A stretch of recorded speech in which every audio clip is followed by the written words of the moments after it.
আপনার পছন্দের নেতার একটি আপত্তিকর ভিডিও দেখলেন কিংবা কোনো নারী প্রার্থীর বিকৃত ছবি ছড়িয়ে পড়ল আপনার নিউজ ফিডে, দেখে কি বিশ্বাস করে ফেলবেন? নির্বাচনের উত্তাপের সাথে পাল্লা দিয়ে বাড়ছে এমনই এক অদৃশ্য যুদ্ধ, সাইবার হয়রানির যুদ্ধ, যা আমাদের গণতান্ত্রিক পরিবেশকে ভেতর থেকে বিষিয়ে তুলছে। আসন্ন নির্বাচনকে ঘিরে সোশ্যাল মিডিয়া হয়ে উঠেছে গুজব আর অপপ্রচারের এক উর্বর ক্ষেত্র। ডিপফেক প্রযুক্তির মাধ্যমে তৈরি হচ্ছে বানোয়াট অডিও, ভিডিও, যা মুহূর্তেই ছড়িয়ে পড়ছে লাখো মানুষের কাছে। কিন্তু এই অনলাইন আক্রমণের সবচেয়ে বড় শিকার হচ্ছেন কারা? নারী, বিশেষ করে নারী প্রার্থীরা। সম্মানহানির ভয়ে, ভয়ঙ্কর সাইবার বুলিং এর আশঙ্কায় অনেক যোগ্য নারী নেতৃত্ব নির্বাচনে আসতেই সাহস পাচ্ছেন না।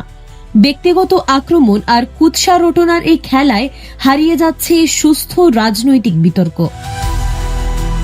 এদিকে আমাদের সংবিধান দিয়েছে মত প্রকাশের স্বাধীনতা, কিন্তু সেই স্বাধীনতার অপব্যবহার করে অন্যের সম্মানহানি করা কি আদৌ যৌক্তিক? আইন আছে, কিন্তু শুধু আইন দিয়ে কি এই অদৃশ্য শত্রুকে ঠেকানো সম্ভব?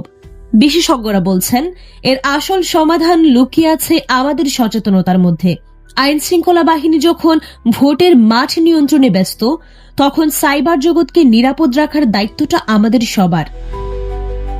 তাই যে কোনো কিছু শেয়ার করার আগে একবার ভাবুন, তথ্যের সত্যতা যাচাই করুন। আসুন একটি সুষ্ঠু নির্বাচনের স্বার্থে আমরা প্রত্যেকেই হই ডিজিটাল স্পেসের দায়িত্বশীল নাগরিক। আপনার একটি ক্লিকই পারে গণতান্ত্রিক পরিবেশকে রক্ষা করতে কিংবা নষ্ট করে দিতে। সিদ্ধান্ত আপনার।